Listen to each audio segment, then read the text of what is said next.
لاگین یا ورود به وبسایت و اپلیکیشن تریکسو به دو صورت ممکنه. مورد اول در حالت عادی بدون احراز هویت دوعاملی یا گوگل اتنتیکیتور که فقط نیاز به کد ارسالی ایمیلی که باهاش ثبت نام کردید داره. مورد دوم که امنیت بالاتری داره، غیر از وارد کردن کد ایمیل باید کد احراز هویت دوعاملی البته بعد از اینکه فعال کردید هم وارد کنید تا ورود به حساب کاربریتون انجام بشه. برای لاگین روی ورود وسط صفحه یا بالا سمت چپ کلیک کنید.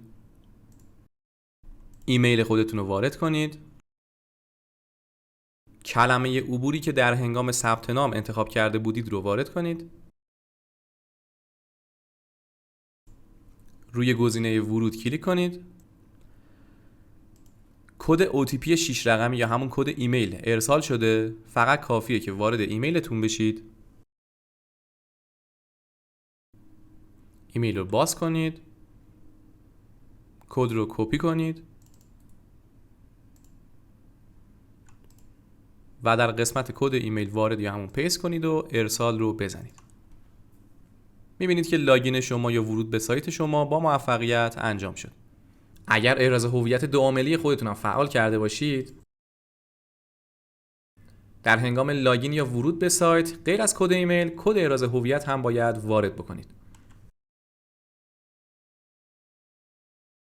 بعد از وارد کردن هر دو کد هم ارسال رو میزنید و لاگینتون به سایت انجام میشه. دقت کنید کد ایمیل خیلی سریع برای شما ارسال میشه. هر کد ایمیلی که برای شما ارسال میشه 10 دقیقه اعتبار داره. اگر کد براتون ارسال نشد، حتما پوشه اسپم رو چک کنید و در صورت نیامدنش روی قسمت کد را دریافت نکردید کلیک کنید. گاهی به دلیل مشکلات ترافیک و شلوغی اینترنت کد دیر ارسال میشه.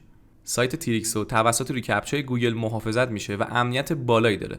آموزش فعال کردن احراز هویت دوعاملی یا گوگل اتنتیکیتور در وبسایت موجود است. باز هم تکرار میکنم که فعال کردن این بخش برای امنیت حساب کاربریتون مهم و کلی به نفع شماست. تریکسو با شماست.